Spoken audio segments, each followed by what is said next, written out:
everyone, and welcome to episode 10 of GSO Ocean Classroom Live, GSO at 60, Looking Back, Looking Forward, which is being funded by the Devereux Ocean Foundation. So thank you again to the Devereux Foundation for their generous support. Hello to all of our audiences out there on Facebook, YouTube, and Periscope, through Twitter. Thank you for tuning in today, and then all of season 2, of course, and our podcast listeners.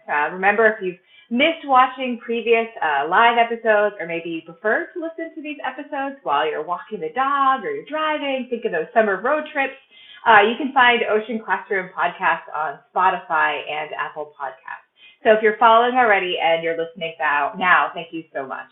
More information about Ocean Classroom Podcast, as well as the video archives of all the previous episodes and associated resources, can all be found on the Ocean Classroom Live webpage, so definitely go check that out. My name is Holly Morin. I am a marine biologist and a science communicator with the Interspace Center at URI GSO, and I'm so excited to be your host again today for this last episode of the second season of Ocean Classroom Live. As we wrap up this Ocean Classroom season, the goal of these programs has remained unchanged. We're going to be sharing a lot of really fantastic content, ocean knowledge, and insight from some of our fantastic content experts. But the aim is always to keep things very conversational. So your input, that input from our audiences out there, is super important. Your questions are very important to the success of today's program. So you can type in your questions or any comments you might have during today's program anytime during the broadcast. You're just going to enter those into the chat feature below the Facebook video player or in the YouTube chat box as well if you're watching from that platform. We'll try to get as many of your questions in today as possible. We always like to kick things off, though, with a question for all of you. If you've tuned in before, you might know what I'm going to ask. So we want to know, where are you all watching from today? So I'm currently in rainy North Kingstown. I don't know if it's raining where you all are, but it is pouring here in North Kingstown, Rhode Island. So what city and state are you all tuning in from? Type that into our chat box, to the chat box or comment box there, and we'll check in with all of you in just a moment. So while you're typing those in, actually, one quick reminder, of course, to remember to follow URI GSO and or the Interspace Center on YouTube, Facebook, and Twitter as well, all of our social media handles, so that you can stay up to date on these episodes and more. And if you're watching a replay, how's it going? Please make sure if you have a comment or a question, type that in as well, and we'll respond as soon as we can. So let's see if anybody has typed in where they're tuning in from. If it's raining, we can do a weather report here too while we're at it. Alrighty, where are you watching from today? Rainy Hollywood, Florida. So we're top to bottom on the Atlantic seaboard with the rain. Sunny Oakland. Hopefully it's not too hot though. I know it's getting really hot out in the West Coast. Boston, Mass. Love it, Lori. Welcome. Doug's in Texas. Fantastic. Hi, Jane Miner in Jamestown. Always our solid representative there. We appreciate it so much. That's great. You can keep on typing those in. Let us know where you're tuning in from. We love the geographic scope here that we're getting for this fantastic celebration we're going to have today during this episode.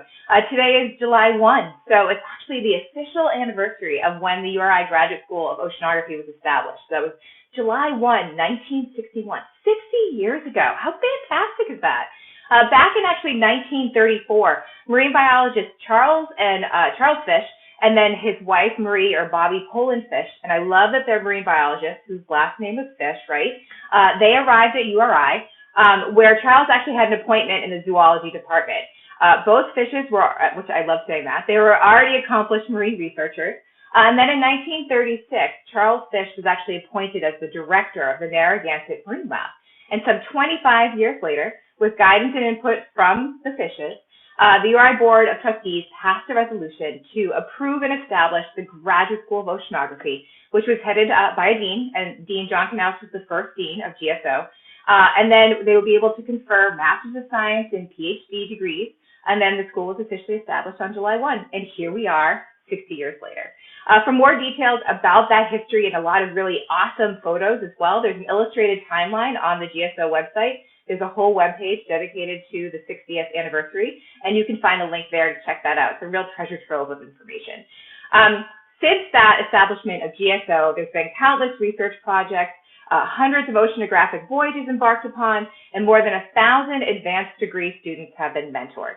During today's episode, we want to look back and acknowledge the history of GSO, recognize where the school is now, but also really take a good look forward to the future of oceanography. And I'm super excited for our guests today and the experiences and awareness they have for all of that.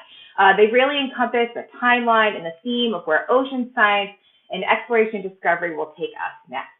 Their combined research and experiences also really showcase how interdisciplinary ocean science can be, which is really important. One thing to keep in mind is just because you may focus in one area, biological oceanography, geological oceanography, it's definitely going to be influenced by a whole host of other different aspects of science, technology. My marine science background is in marine mammal biology, but I was looking at sea lions and where they were going, what they were eating, which is going to be influenced by water masses and temperature and currents, and then I was using satellite tags, so lots of different connections there, even though I was technically, by training, a marine mammal scientist. So today we actually have not one, not two, but 4 GSO faculty members to connect with, which is great. Because of that, our program will run a little bit longer, so we're going to go beyond our 30 minutes to 45 minutes, just because these individuals have so much information and great stories to share. We wanted to make sure we had enough time for that. So our first guest today is Dr. Tom Rossby. He's Professor Emeritus of Physical Oceanography, but I love how in his GSO bio, it says that he's anything but fully retired.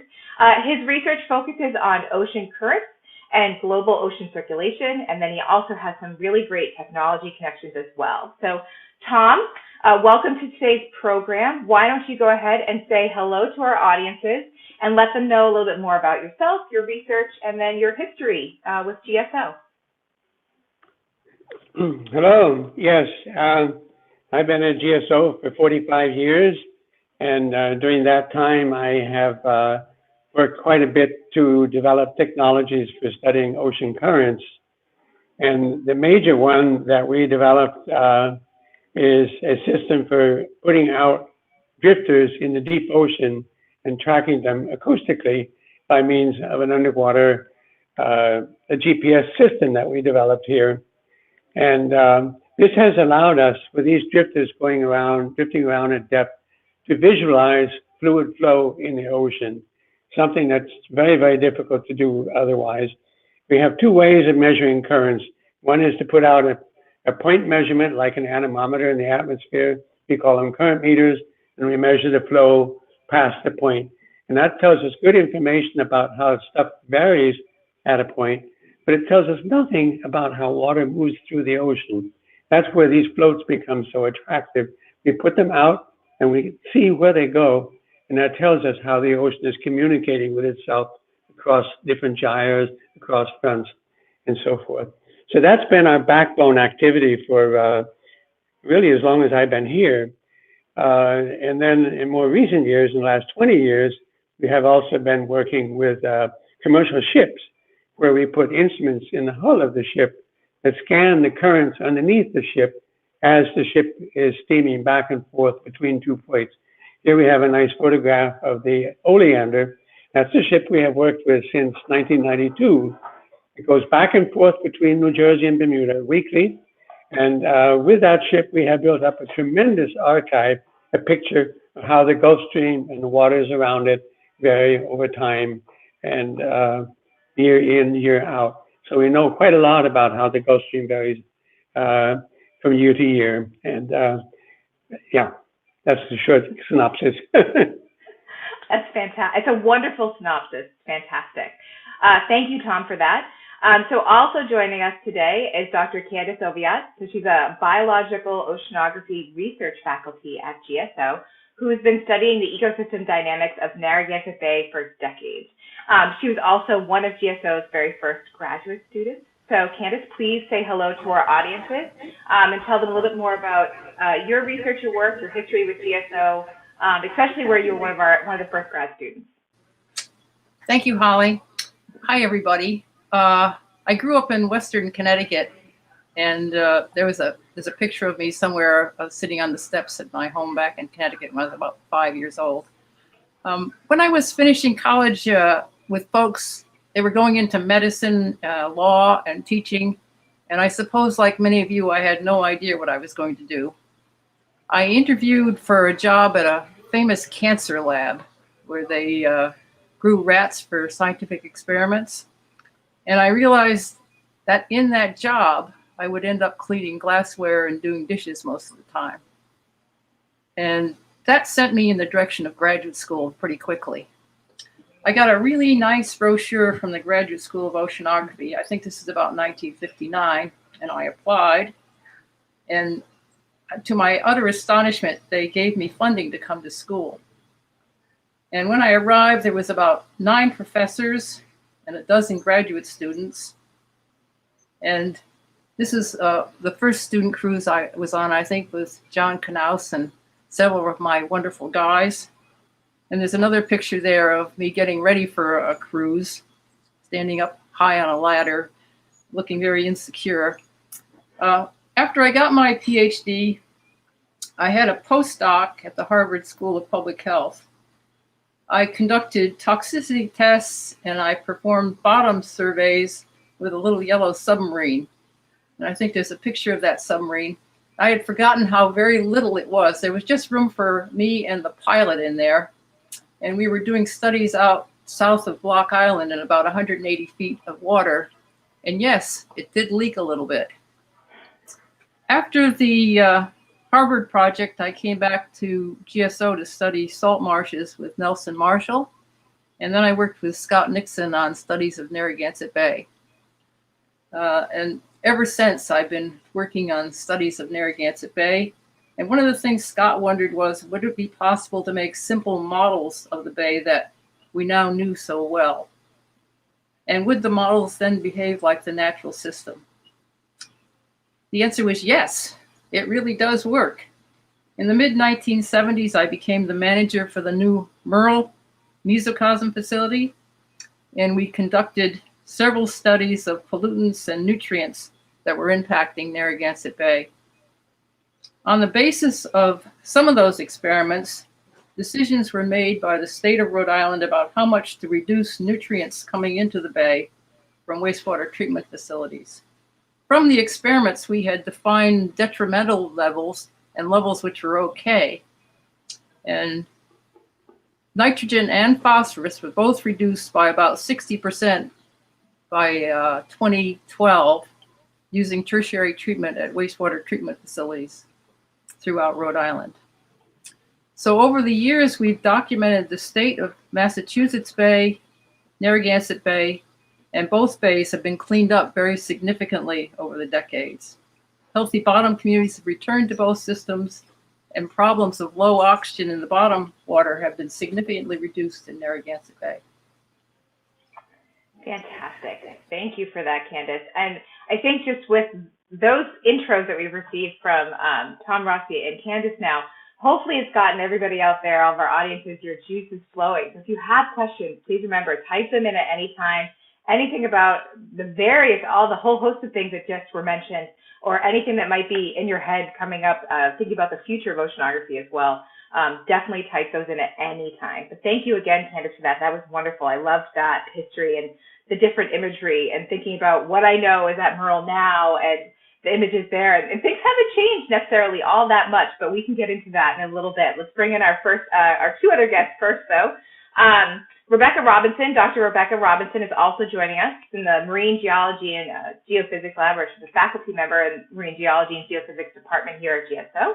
She joined GSO back in 2005. You can kind of see our timeline that we're moving along here.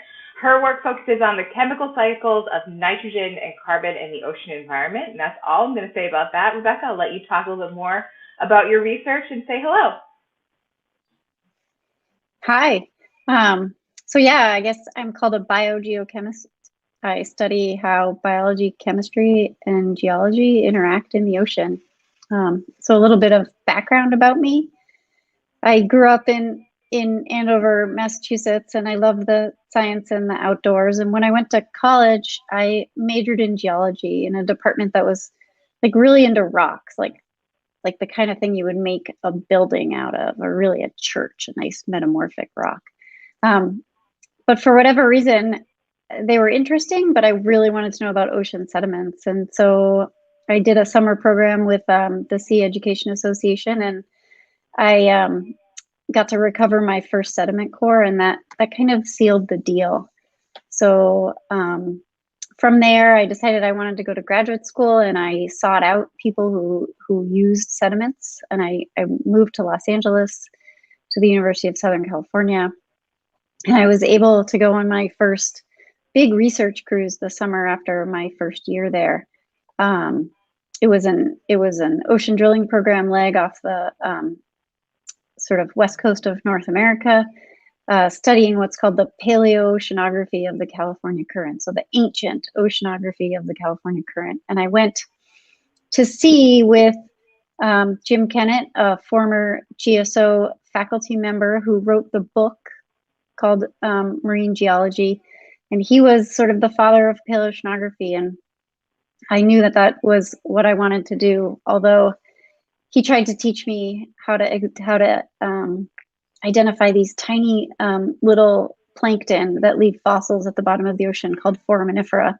And he had me coming every day down to the micropaleontology lab and trying to learn one fossil a day. And on the third day, he said, "You're bad at this, don't come back."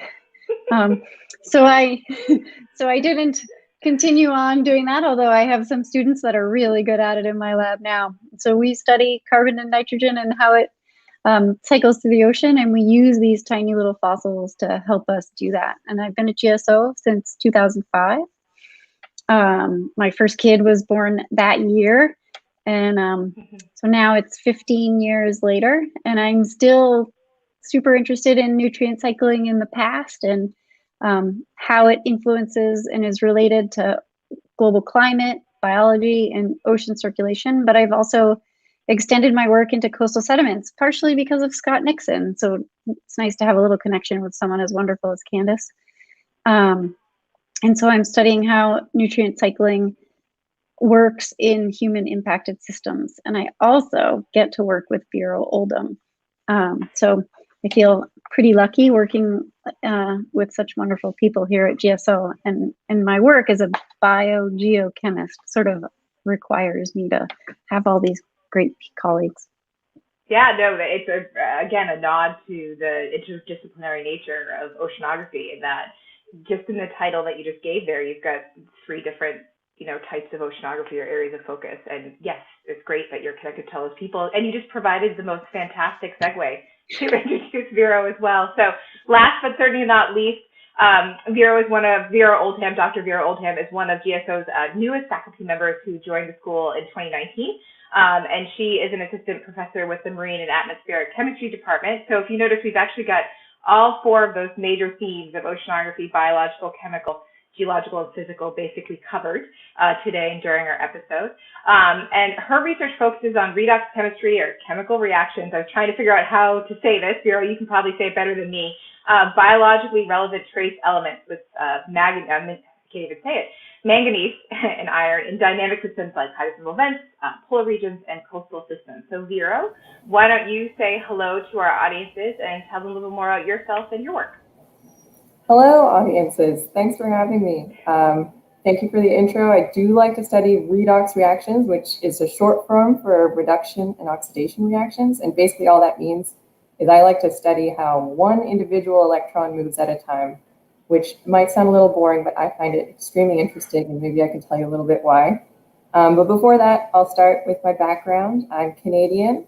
Happy Canada Day to anybody who's in the audience. And I guess I started my interest in the ocean when I was a kid. Both my parents are biologists, and we spent a lot of time near lakes because I'm from Ontario, where there's not really any ocean. I did a chemistry degree at the University of Toronto, and I relate a lot to what Candace said. A lot of the peers in my program were predominantly medical school students, and I thought that that's where I was headed. But I realized that if I went into medicine, I would probably be inside all of the time and interacting with people all the time. And neither of those are my favorite things to do. No offense to any humans in the audience. So I decided to take a new tack, and I found out that I could study chemistry in the environment. And I did a degree in environmental chemistry and started to do an internship at the Institute of Ocean Science in Bermuda the year after undergrad. Really loved that, fell in love with going to the ocean, and realized that it was a career that would allow me to go to all kinds of amazing places. And after that, I pursued a PhD and a postdoc. Both of those took me to places like Antarctica and to the bottom of the ocean, I got to use submarines and all kinds of wonderful tools and meet a lot of wonderful people while getting to be outside and work alone in a lab as much as I wanted to. I joined GSO in 2019, and I'm happy to be here with my fiance and my corgi. And I study trace metal geochemistry, which means that I look at the reactions of elements that are in really, really low abundance in seawater, which sounds a little nitty gritty, but it's not that foreign if you think about it. In your diet, you require a lot of these same trace elements that I'm trying to look at in the ocean. So things like iron, copper, vitamin B12, all kinds of really good stuff. So I think it's important, and I sure find it a lot of fun. Of our experts today for their wonderful introductions, and it really showcases the wealth of expertise that we have available, as well as a historical perspective to share today during today's episode. So again, a reminder to all of our audiences that we really want this to be a conversation that all of you are part of. So type in your questions, type in your comments at any time into excuse me, the YouTube chat box or the comment box under the Facebook video player, and we can get to those, as many of those as we can today. And it could be about professional career path, experiences, you know, the SEA cruise that Rebecca went out on, that first core, or even the earlier studies, the little submarine that Candace was talking about that was a little bit leaky. I'm still curious, Candace, how long you were actually able to stay in the submarine, if, you know, especially where it was leaky. You know, their thoughts, our experts' thoughts on the future of ocean research. Any of those questions that you all might have today, definitely type those in and we'll get to as many as we can. So Candace, actually, I wanted to go back to, just because your history with the university is so comprehensive as one of the first graduate students, and I know that the offices, if I remember correctly, there wasn't very much lab space in the Bay campus, so you were actually, the offices were in the old Washington County Jail, if I read correctly. But what was it like, you know, back then compared to now, where you've had this longevity with GSO as a grad student and to come all the way through now as a research faculty member? Have things changed? You know, how have things changed? Surprisingly little, actually. The people were always wonderful. They were always competent. Students were the best part of the system. I always thought it was. My colleagues, my students that I worked with when I first came here were so helpful, showing me the ropes and getting me started on things. And I still use my students to do that for me. When I have a computer problem, I go to my students and they figure it out right away. It was much smaller. I mean, there was only about a dozen students or so when I first arrived. And I arrived with one other student, Sheldon Pratt, who's still my friend here today. And now it seems enormous to me when we allow 20 or 30 new students to come in a year. It seems unbelievable, and we have as many as 30 faculty, but I would say the questions we're trying to address are not that different. In the early days, we would have to get a boat and go out and make a measurement, and if we were lucky, it was once a month or once a week over the year. And now we can take those same measurements every 15 minutes automatically at 14 different locations in the Bay. That's certainly an improvement in the technology and the things that can get done. But the kind of questions we're trying to answer are pretty similar. How polluted is the Bay? With that big drawdown of nutrients in 2012 by reduction of inputs from the wastewater treatment plants, the huge question now is, how is the Bay changing? And it's complicated by all the climate change things that are going on. So are the fish less? Are the clams less? And if they are changed, is it due to the climate or is it due to the nutrient drawdown? And how much is the primary production change, the thing that sets the level of everything that can happen in the Bay? So yeah, those are the kind of questions that are still consuming me, and they're not that different from the questions in the beginning, I would say.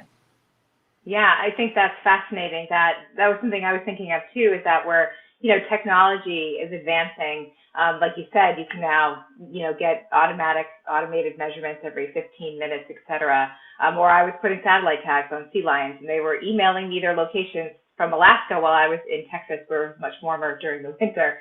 But the questions haven't changed. But what new questions? Tom, you mentioned, the acoustic buoys that were the backbone of your research for some 45 years. And what, when you've had a data set that long or that extensive, how important is having that long-term data set? And then what new questions comes out of it?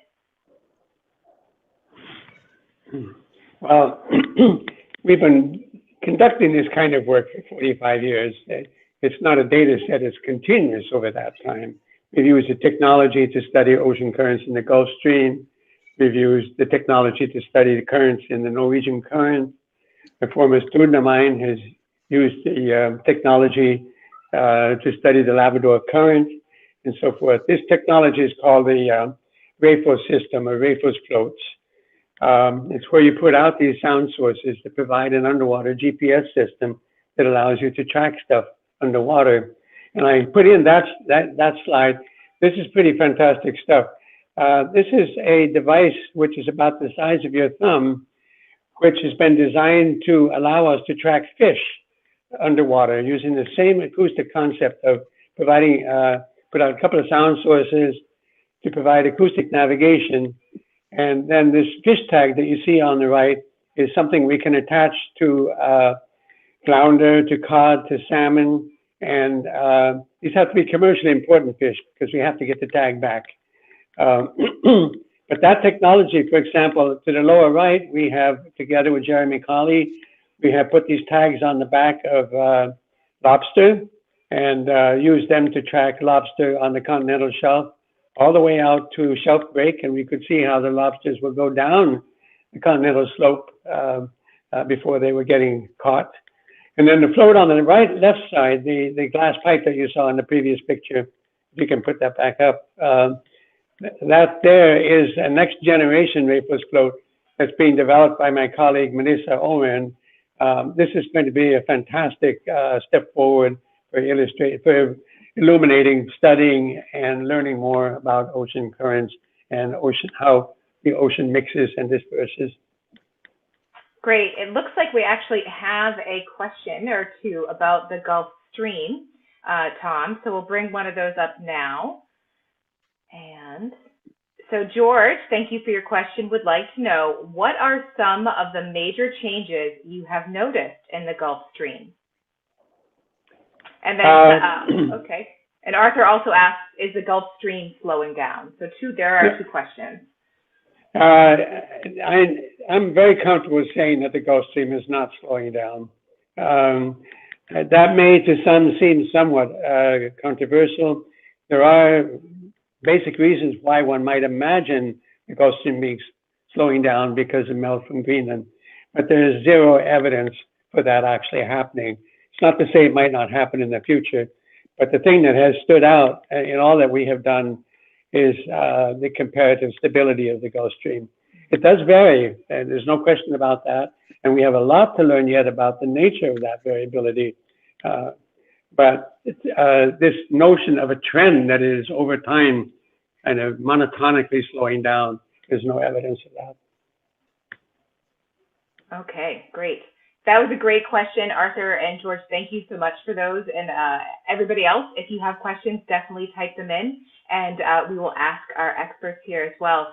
Vera and Rebecca, I kind of really want to pivot back to Rebecca. You already opened that door for me with talking about how interdisciplinary ocean science can be, and that the two of you have already worked together on one cruise.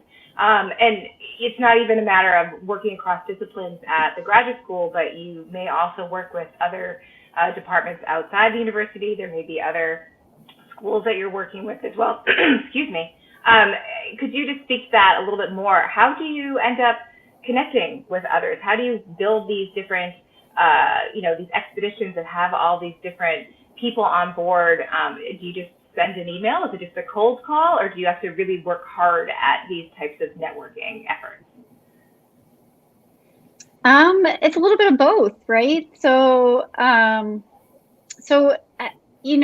started out my career with the scientific ocean drilling program, and so I've been to sea 5 times on the big drill ship, the Joides Resolution, and that program is international in scope and global. And the that's one of those things where there's a call for applicants. So that's actually not on the drill ship. That's in Antarctica on the Palmer. But the idea of the drilling program is that they're looking to core the bottom of the ocean, a pretty unexplored place globally, to try to understand the history of the Earth. And that ranges. So the early ocean drilling program cruises, verified plate tectonics. A lot of what we know about the global history of climate comes from this program. And so that is one of the ways that I've built most of my collaborations, because I apply, but then I'm on the ship with 30 other people with different expertise. And so, yeah, I can measure nitrogen isotopes, but there's somebody that can tell me how old something is. And there is something that can tell me about its manganese chemistry or about its sedimentology. And so I've been really fortunate to have that particular network. But sometimes it's as easy as sending an email, or Vera stopping me in the hallway, or your cat jumping up on your cat jumping up on your computer and wanting to collaborate during today's show. No, that's great. See, he or she is back again. She's not going to let go. She likes to be on camera. That's perfect. But yeah, so I'll let it go over to Vera now. Yeah, Vera, yes. There's wonderful ways to form collaborations. I do think that for Becky and mine, I did send her an email and just said, I think that our research overlaps as soon as I got here, and hope to work with her. But like Becky said, going to sea, you're frequently with people from different institutions. And Becky and I have a third collaborator on this photo who's from Texas A&M University. And she and I overlapped during graduate school, and we decided we would love to work together in the future. And those are the types of things that you can do in a field like oceanography. You can work with the people you want to work with no matter where they are. And that's very exciting. And here's a connection for the two of you. I graduated from Texas A&M University as well. So I went to Texas A&M for my master's degrees from little connections like that. It looks like we have a question about trace metals and that collaboration. So let's bring up that question, which is fantastic. And we'll bring it up. So Robin, thank you for your question. Would like to know, how much collaboration is there between faculty and GSO, which is what we're talking about now? Do you find that your research overlaps? And then do trace metal levels impact lobster diets, for instance?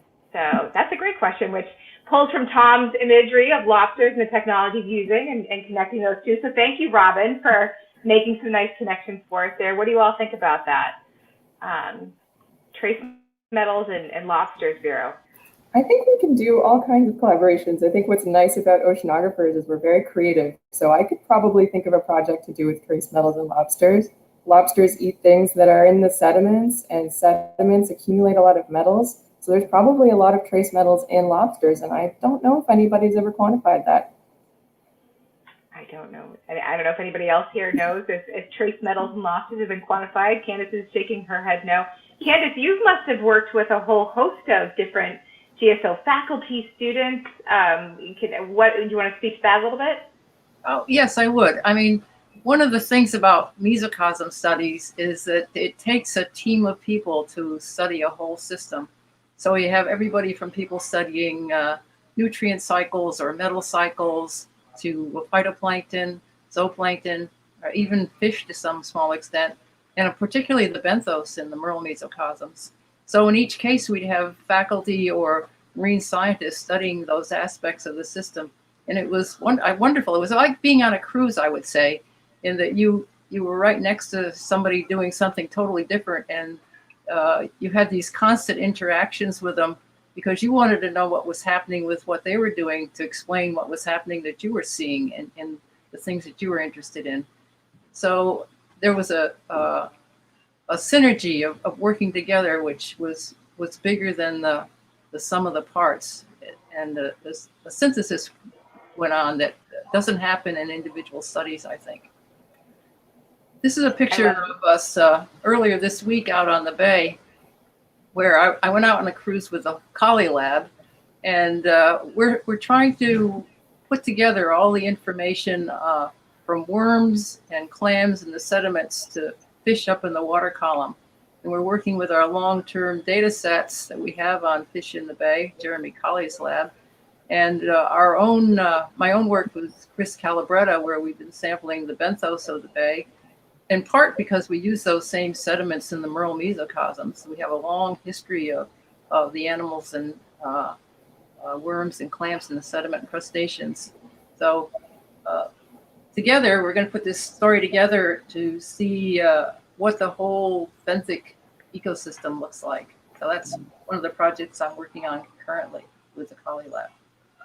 I loved when you just mentioned the synergy, and I know Rebecca and Vera, you talked about, being on a ship and the people that you're with and the synergy that exists there, but then you can have the synergy on shore with these mesocosm work as well, and that you need all these different people. And it goes to show that it's not just one person or one group, conducting research that, as Candace, you said, I believe it really does take a village, right, to all these different aspects that you want to hone into, especially whether you're studying one region or a specific current or a bay.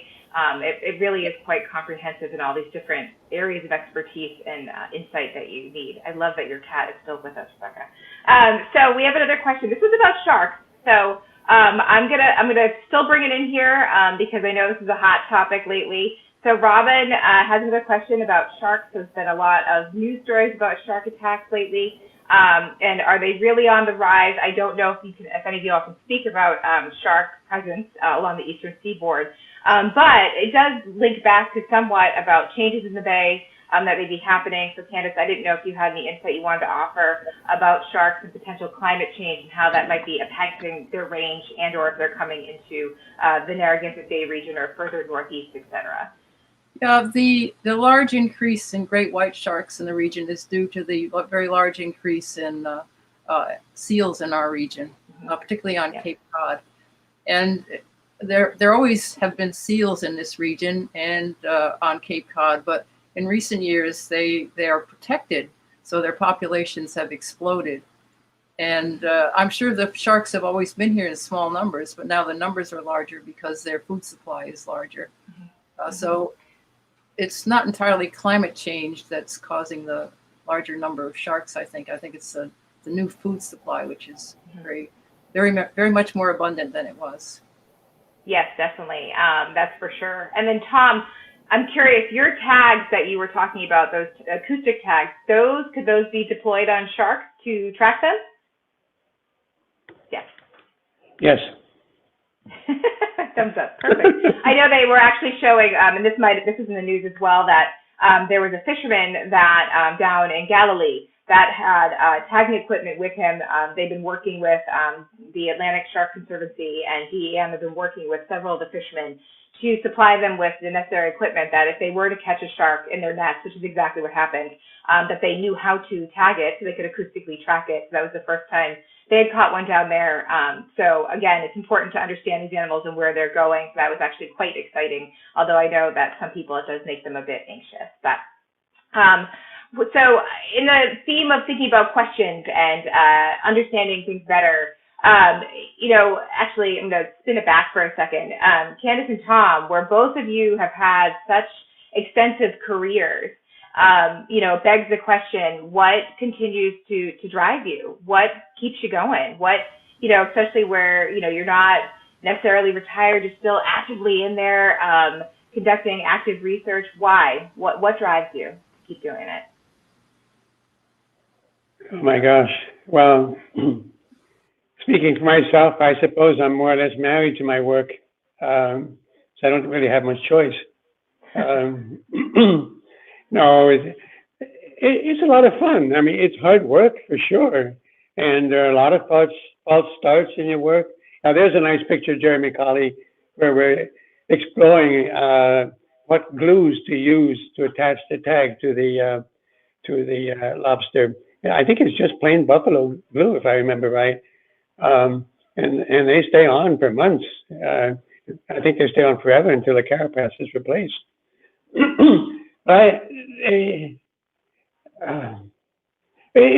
Science is fun, and I have to say that being here at GSO has been one of the most wonderful experiences I've had. I think I've had something like 24 students, masters and PhDs, at least a half a dozen postdocs, and we just had fun.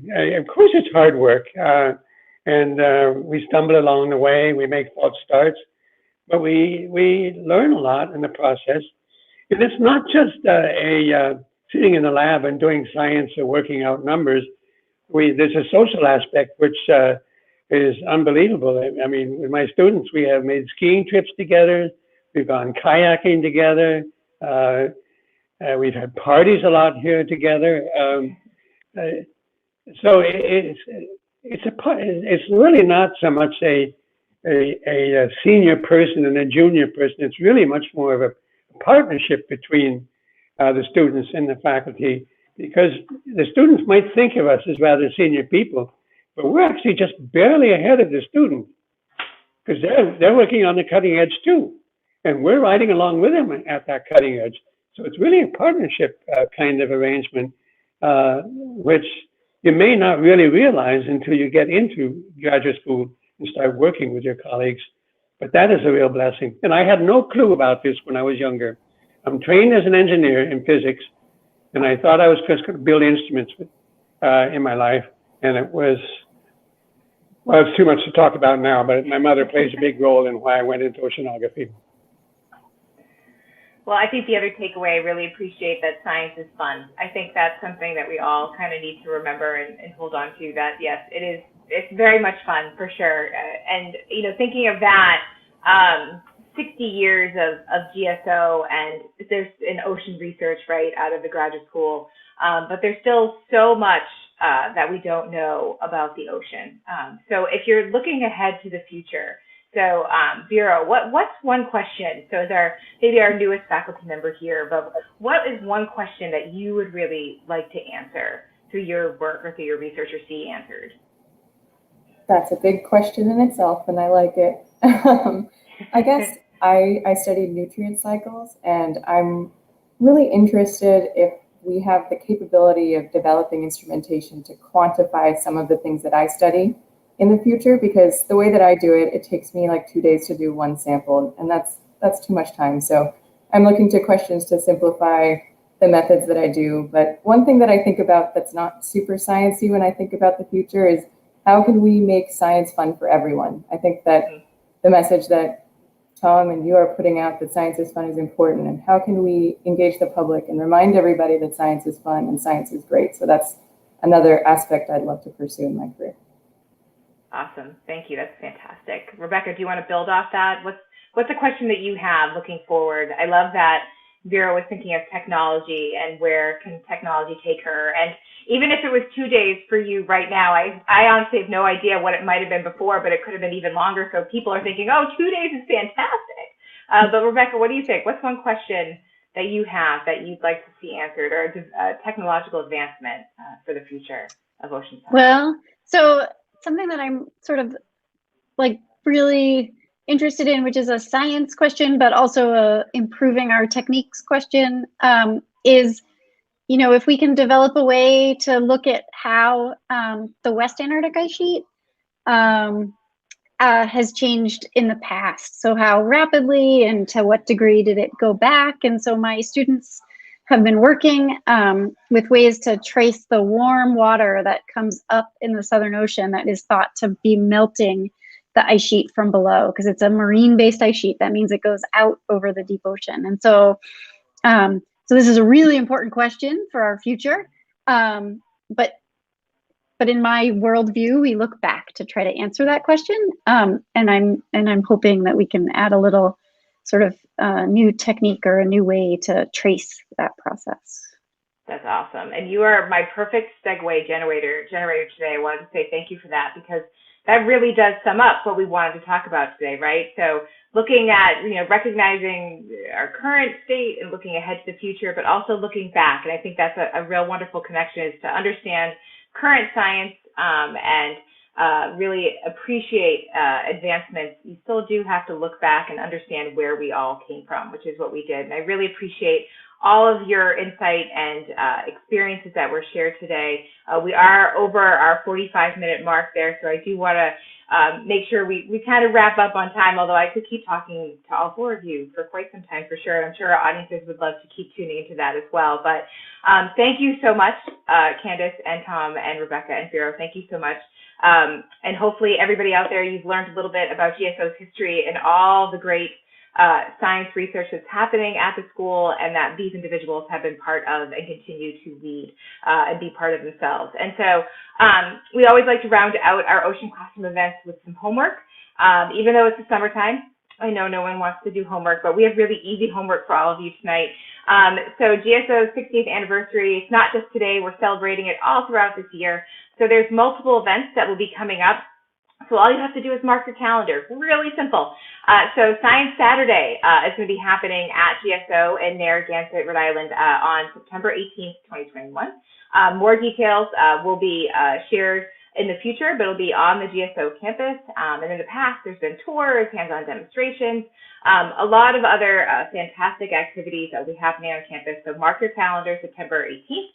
And then the annual Charles and Marie Fish Lecture will take place on October 27th.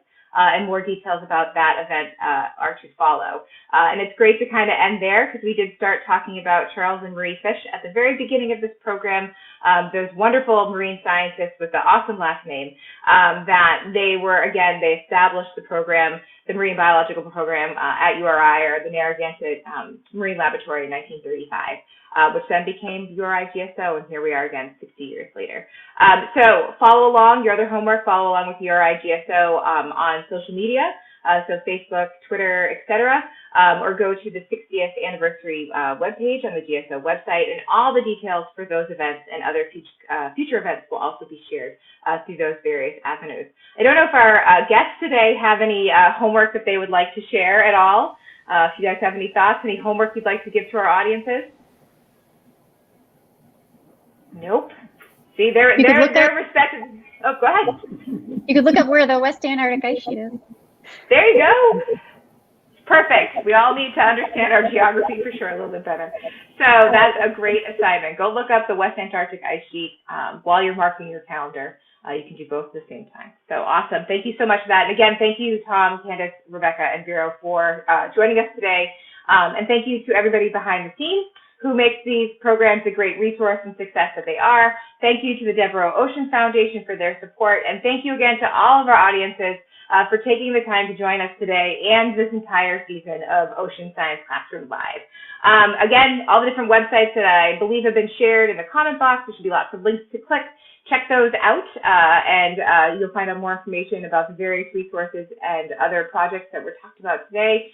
I already talked about following along with URI GSO and the Interspace Center on social media. Podcast listeners, please continue to follow and share our programs. If there's topics you might be interested in, there'll be a feedback form, so look for that, and you can share those ideas with us as well. Otherwise, happy anniversary, GSO. Everybody else out there, please be safe, stay well, stay dry if you're in Rhode Island or New England. I think it's raining pretty much everywhere now. But otherwise, thank you again to our guests today. We really appreciate your time and efforts. And otherwise, have a fantastic afternoon, a fantastic 4th of July weekend. Lots of reasons to celebrate today. So thank you, everybody. Have a great one.